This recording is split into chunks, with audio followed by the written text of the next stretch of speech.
Good morning everyone, welcome back to my channel, welcome back to a new blog. আশা করি সবাই খুব ভালো আছেন, সুস্থ আছেন, সেফ আছেন, আর আমরা দুজনও খুবই ভালো আছি। তো আজ হলো নববর্ষ, সবাইকে জানাই শুভ নববর্ষ। এই বছরটা যেন সবার খুবই ভালো কাটে, আর আজকের দিনটাও যেন সবাই খুবই আনন্দ করে, খুবই ভালো কাটে। আর আমরা আজকে কপিল বাড়িতে আছে, তাই বলে খুবই আনন্দে আছি, কারণ এখানে নববর্ষ বলে কোনো ছুটি দেয় না। আজ সানডে, তাই বলে কপিল বাড়িতে আছে, তাই খুবই খুশি আছি। সকাল সকাল গিয়ে ছাদে কাপড় মেলে দিয়ে এলাম, আর তো রান্নাবাড়া আছে। আজকে একটু ব্রেকফাস্টে মানে ইচ্ছে আছে ভালো খাওয়া দাওয়া করার, দেখা যাক কি করি। কপিল ঘুম থেকে উঠেই কাজে বসে পড়েছে। আর তবে ঠিক আছে, ভিডিওটা যদি ভালো লাগে তবে লাইক, শেয়ার, সাবস্ক্রাইব করে দেবেন। আর এবার ঘরে যাই, আর গিয়ে যা যা আছে তা শুরু করি, কাজ শুরু করি। একটু পর আবার আপনাদের সাথে কথা হচ্ছে। এবার সবচেয়ে প্রথম ঘরে এসে আগে বিছানাটার বেডশিটটা একটু পাল্টে দিচ্ছি। আজকে নববর্ষের দিন, তাই বলে একটা নতুন বেডশিট বের করেছি। এটা আমি কলকাতা থেকে নিয়ে এসেছিলাম। আর হ্যাঁ, আমরা কিন্তু কলকাতা ঘুরে এসেছি, পুরী ঘুরে এসেছি, অনেক জায়গা ঘুরে এসেছি। সেই ব্লগসগুলো আমি আগামীতে আপনাদের সাথে শেয়ার করব। তো আজ ভাবলাম কেন না, নববর্ষের অনেকটা দিন হয়ে গেছে, সেই ব্লগটাই শেয়ার করিনি। আগে আমি নববর্ষের ব্লগটা শেয়ার করে দিই। তো তাই বলে আজ আমি এই ব্লগটা নিয়ে চলে এসেছি আপনাদের কাছে। আর সকালে বললামই, এখন ঘুম থেকে উঠে আগে ফ্রেশ হয়ে এবারে বিছানার কাভারটা পাল্টে দিয়েছি। একটু সকাল সকাল এখন একটু গোছগাছও করে নিচ্ছি ঘরটা।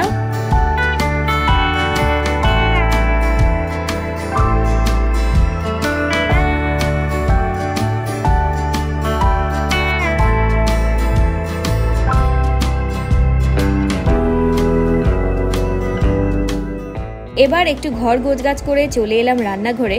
অল্প বাসন ছিল, সেই কটা বাসনও মেজে নিই। আগে বাসন মেজে তারপর বাকি কাজ করব, রান্নাবাড়া করব, খাওয়া দাওয়ার ব্যবস্থা করব। হ্যাঁ, বেজে গেছে কিন্তু অনেকটাই। তারপর একটা দুধ অর্ডার করেছিলাম, আর যেহেতু এটা ডেলিভারি এক্সট্রা চার্জ নিচ্ছিল, তাই বলে সাথে হয়ে আমি আরেকটা হারপিক অর্ডার করে দিয়েছি, কারণ এটাও আমাদের দরকার ছিল। তো একসাথে দুটো চলে এসছে। আজকে সকাল সকাল কপিল রান্না শুরু করে দিয়েছে, ও আমাকে একটু হেল্প করে দিচ্ছে। ও আজকে চিকেনটা রান্না করছে, আর সাথে হয়ে আমি ভাবছি আজকে একটু কাস্টার্ড বানাবো। যেহেতু দুধ আনিয়েছি, তার জন্যই যে ইচ্ছে আছে আজকে একটু কাস্টার্ড বানাবো। কদিন আগে পাউডারটা কিনে এনে রেখেছিলাম, বানানো হয়নি। চিকেন অলরেডি ম্যারিনেট করা, সেটা গতকাল রাতই ম্যারিনেট করে রাখা হয়ে গেছিলো। তো এখানে কপিলের এখন চিকেন রান্না শুরু হয়ে গেছে। আর আমি এখানে ভাবছি আজকে কেন না সকালবেলা একটু লুচি বানাই। এমনি তো লুচি টুচি খাওয়া হয়ই না, তো ভাবছি আজকে একটু লুচি বানাবো। আর হ্যাঁ, আলুর দম একটু ভাবছিলাম বানাবো, তারপর আর ভাবছি এখন অনেক লেট হয়ে যাবে, আলুর দম আর এখন খাচ্ছি না। একটু মিষ্টি নিয়ে এসছে কপিল সকালবেলা, ঠাকুরকেও দেওয়া হবে, তো ঠাকুরকেও দেবো। তাছাড়া বাড়ির জন্য অল্প মিষ্টি নিয়ে এসছে, লুচি দিয়ে না হয় আজকে মিষ্টিই খেয়ে নেবো। তো এবার এখন আমি লুচিটা আগে বানিয়ে নিই।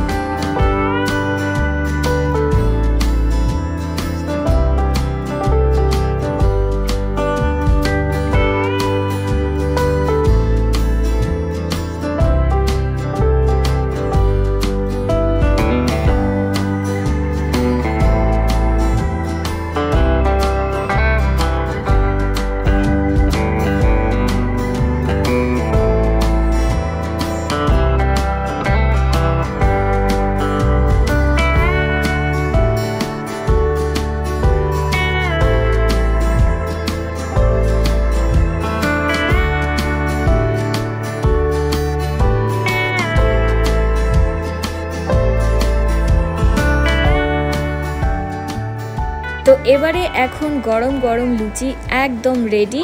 কপিল বসে কাজও করছে, এদিকে ওর রান্নাও চলছে, আর তত সময় আমি এখানে লুচি বানিয়ে নিয়েছি। আর বললামই যে সকালবেলা কপিল গিয়ে ঠাকুরের জন্য অল্প একটু মিষ্টি নিয়ে এসছে, আর আমরা ঘরে খাবো। তো বেশি আনেনি, 5-6টা মিষ্টি নিয়ে এসছে। তো এক এক রকম এনেছে, যা আমি যা ভালোবাসি, কপিল যা ভালোবাসে, সব মিলে একসাথে নিয়ে এসছে। যাই হোক, এবারে বাকি লুচিগুলোও বানিয়েছি, সবই নিয়ে চলে আসি, একসাথে মিলে খেয়ে নেব।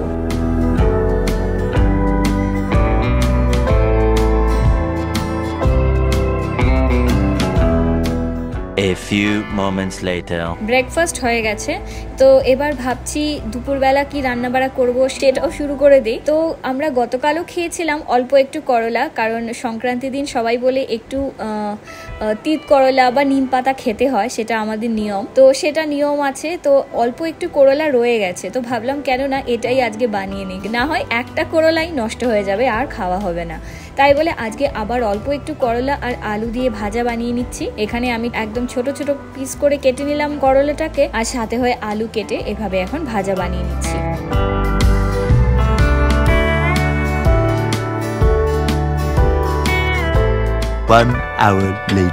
এবার অনেক আগে করলা ভাজা বানিয়ে নিয়েছি। করলা ভাজা বানানোর পর সেটা আর ভিডিও শ্যুট করিনি, আমি এখানে আলু ভেজে নিচ্ছি।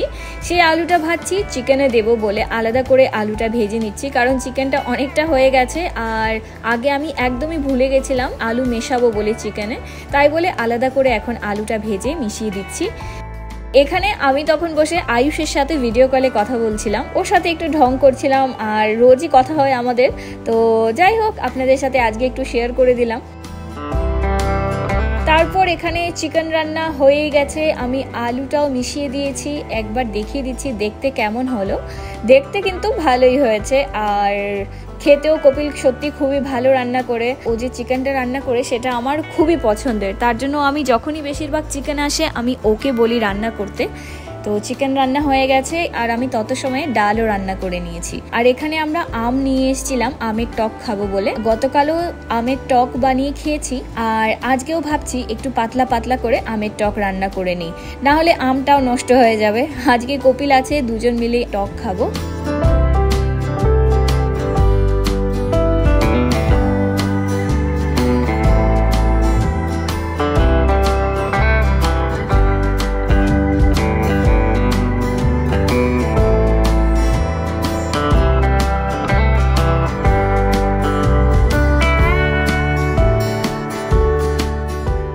তো এইভাবে আমি টুকরো করে নিয়েছি আমগুলোকে, আর আমগুলো কিন্তু কাঁচা আম হলেও অনেকটা মিষ্টি, এতটা কিন্তু টক থাকে না।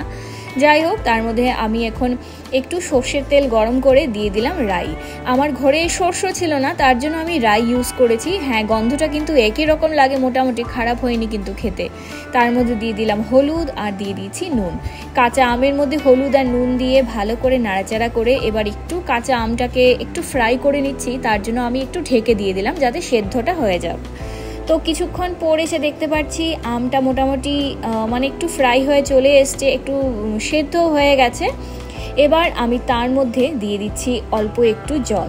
তবে আমি এখানে 1 কাপ জল দিয়েছি, দিয়ে তারপর আবার অল্প একটু মিশিয়ে দিয়েছি, কারণ এইভাবে আমার একটু এই কনসিস্টেন্সিটা আমার ভালো লাগে, একদম পাতলা করে খেতে কিন্তু ভালোই লাগে। তার মধ্যে মিশিয়ে দিলাম অল্প চিনি। তো আমি এখানে 4 চামচ চিনি মিশিয়েছি, এটা আমি একটা আমার আন্দাজ মতো মিশিয়ে দিয়েছি। তবে হ্যাঁ, একদম কিন্তু পারফেক্ট ছিল চিনিটা, আমার কিন্তু পুরো ভালো লেগেছে। তো এখানে আমের টক একদম রেডি হয়ে গেছে।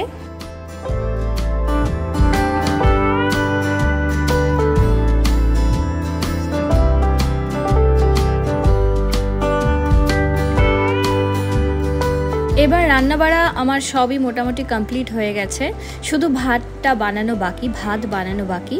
চলে এলাম একবার ওপরে, যে ছাদে কাপড়গুলো সকালবেলা মেলে দিয়ে গেছিলাম, কি জানি অবস্থা হয়ে আছে। তো এত বাতাস দিচ্ছে, কি জানি বাতাসে কাপড় উড়িয়ে নিয়ে চলে গেল নাকি বানর নিয়ে গেল বুঝতে পারছি না, কারণ অনেকটা কম লাগছে দেখে কাপড়গুলো। বুঝতে পারছি না কতটা কাপড় দিয়েছিলাম আর কতটা জানি এখন আছে। আর আরেকটা জিনিস আপনাদেরকে দেখাচ্ছি, এই দেখুন আমাদের যে বাড়ির পেছনে আম গাছটা আছে, পেছনে কিন্তু এখন বোল এসছে, আর সাথে হয়ে একদম ছোট ছোট আমগুলোও দেখা যাচ্ছে।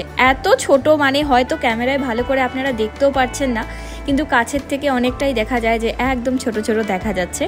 তো এবারে এখন যে কটা কাপড় আছে সেগুলোকেই নিয়ে যাই। আর এই যে আমাদের লেবু গাছটা ওখানে ওপরে রয়েছে,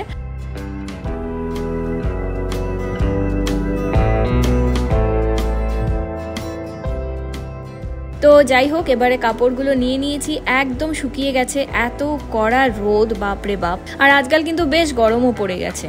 ঘরে আসার পর দেখতে পাচ্ছি কপিল এখানে স্নান টান করে ঠাকুর দিয়ে দিচ্ছে।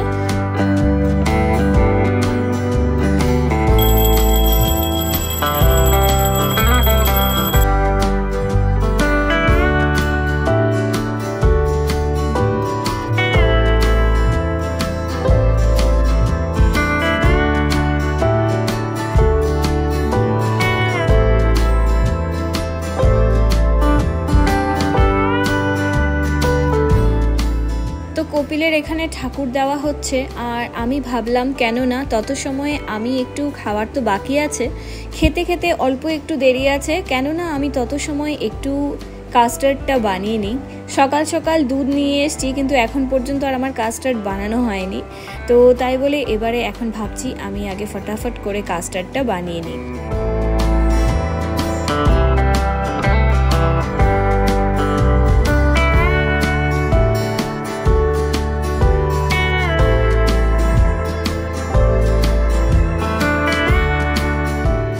এবার দুধটা অল্প জাল উঠে যাওয়ার পর আমি একটা ছোট বাটির মধ্যে অল্প একটু দুধ আলাদা করে নিয়েছি, কারণ এই দুধটা ঠান্ডা হওয়ার পর তারপর আমি তার মধ্যে অল্প একটু কাস্টার্ড পাউডার মিশিয়ে দেব। তো তাই বলে আমি এখানে ছোট বাটির মধ্যে আলাদা করে নিলাম। আর বাকি দুধটা আমি আবার একটু নাড়াচাড়া করছি, তার মধ্যে অল্প একটু চিনিও মিশিয়ে দিয়েছি, পরিমাণ মতো চিনি মিশিয়েছি। আর হয়তো দেখতে পাচ্ছেন কালারটা চেঞ্জ হয়ে এসছে, মানে অল্প এখন একটু ক্ষীর হয়েছে, একটু ঘন হয়ে এসছে। আর তত সময়ে এখানে দুধটা ঠান্ডা হয়ে গেছে, তার মধ্যে আমি 2 চামচ কাস্টার্ড পাউডার মিক্স করে নিয়েছি। এবারে ভালো করে দুধের সাথে আমি কাস্টার্ড পাউডারটা মিক্স করে নিলাম।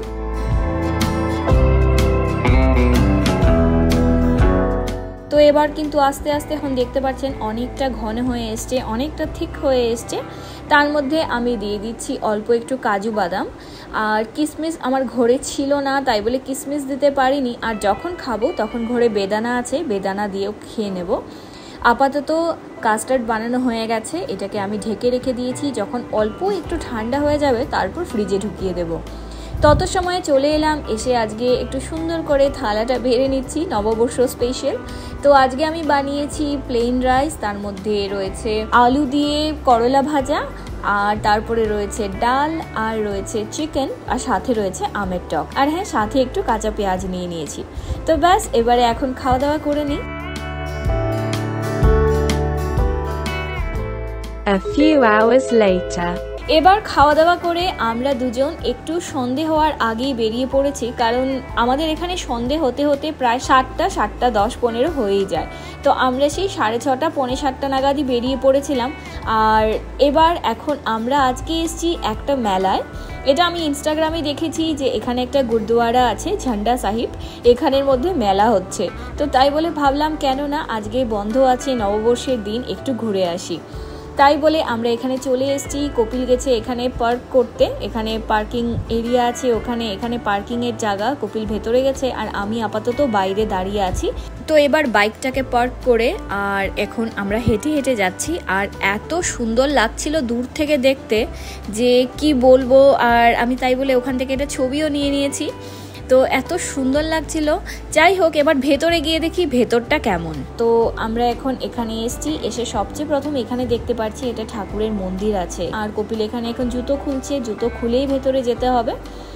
আর সত্যি কিন্তু ভেতরটা এত সুন্দর, আর এটা একদম নতুন করেই বানানো হয়েছে। আগে এই জায়গাটায় কি ছিল তা আমি ঠিক বলতে পারবো না। আর এটা জাস্ট কদিন আগেই মানে ওপেন হয়েছে, আর তাই বলে এত ঝকঝক সুন্দর লাগছে দেখতে। তো এখানে একটা নতুন জায়গা আমরা এবার আজকে এক্সপ্লোর করলাম।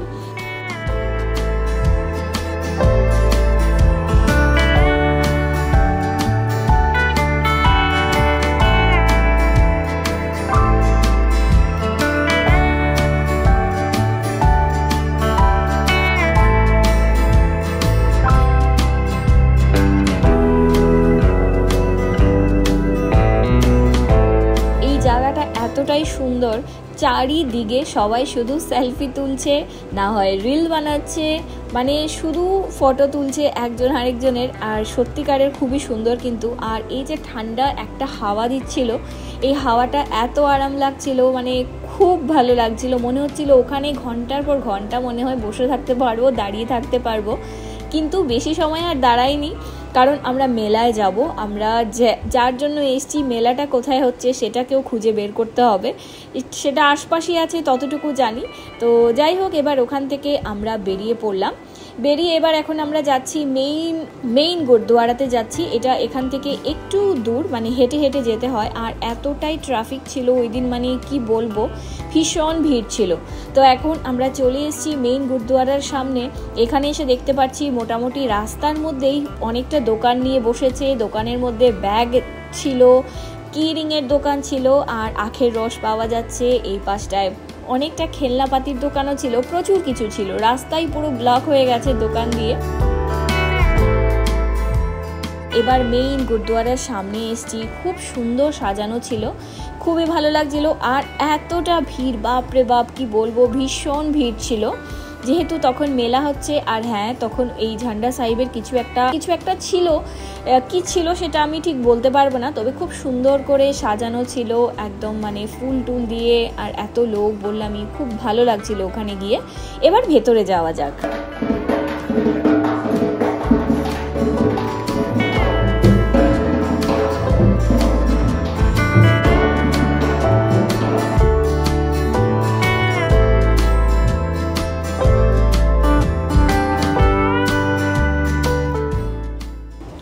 এবার আমরা ভেতরে চলে এসেছি। তো ভেতরে আসার পর এত বড় যে এটার ভেতরটা হতে পারে সেটা কিন্তু ভাবতেই পারিনি। আমরা ভাবছিলাম বাইরে থেকে যে এটা ছোট একটা গুরুদুয়ারা হবে, কিন্তু ভেতরটা অনেক বড় ছিল। এখানে জুতো রাখার স্পেস ছিল, তো তাই বলে কপিল এখানে আমাদের জুতোটা রেখে দিয়েছে। এবার তারও ভেতরে আবার যাওয়ার জায়গা আছে, এবার তার ভেতরে কি আছে সেটাও গিয়ে দেখে নিই।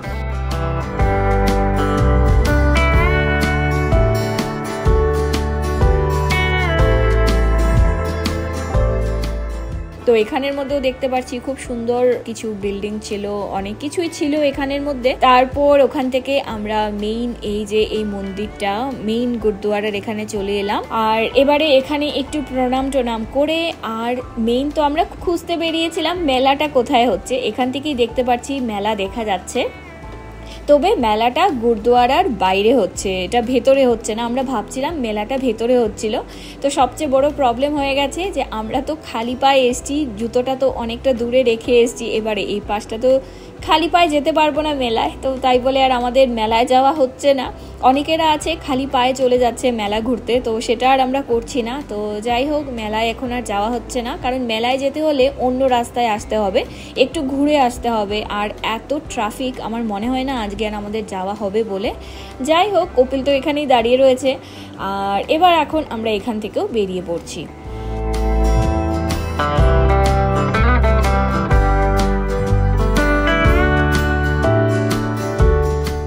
এখান থেকে এখন বেরিয়ে পড়ছি। আর ভীষণ ভিড় ছিল, এত ভিড় কি বলবো। রাস্তায় দোকান টোকান নিয়ে বসে গেছে, ব্যাগের দোকান নিয়ে বসে গেছে, খাওয়া দাওয়া প্রচুর কিছু ছিল। আমাদের আর মেলায় যাওয়া হয়নি, গেলে তো ওখানে কিছু খেয়ে নিতাম।